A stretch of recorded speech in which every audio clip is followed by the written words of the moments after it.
Hello, I appreciate you for being here. Today is Thursday, March 5th, 2026. Going into today's readings, Sacrifice Beads.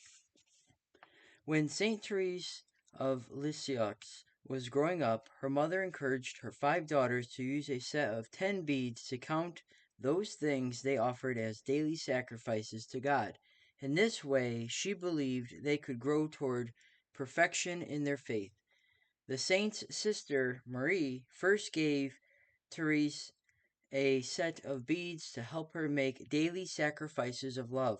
Teresa's mother, Zélie, was delighted that her daughters used the beads while holding spiritual conferences. But the most charming thing of all, Zélie wrote, is to see Therese slip her hand into her pocket time and time again and move a bead along as she makes some sacrifice.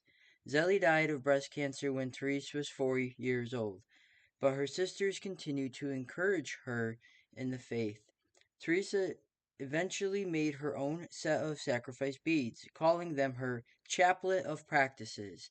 It included a Saint Benedict medal, a cross, white beads, and a blue string. Using the beads, Therese offered up an average of 28 sacrifices a day in the months leading up to her first communion. Following the example of Saint Therese, some people today choose to use sacrifice beads during Lent and throughout the year. Often, the sacrifice beads include a Saint Therese medal, reminding the person of the saint's little way of spirituality. Some move a bead backward every time they commit a sin. At bedtime, people place the beads under their pillow. Mark chapter 14, lines 43 through 46. While Jesus was still speaking, Judas, one of the 12, arrived, accompanied by a crowd with swords and clubs, who had come from the chief priests, the scribes, and the elders. His betrayer had arranged a signal with them, saying, "The man I shall kiss is the one. Arrest him and lead him away securely." He came and immediately went over to him and said, "Rabbi," and kissed him. At this, they laid hands on him and arrested him. Note that Mark doesn't simply identify Judas by name, he adds one of the 12. The Gospel writers almost always do that when referring to Judas.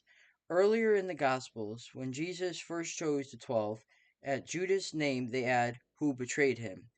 Why do they do this? After all, what Judas did was an embarrassment to the early church and to Christians in every century.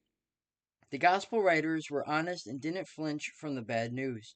They knew that the Lord could make all things turn to good, and they weren't afraid to acknowledging failure and sin. How am I doing at acknowledging my sins? Lent is a good time for the sacrament of reconciliation. Spend some quiet time with the Lord. I appreciate you for being here, and I look forward to sharing tomorrow's reading with you.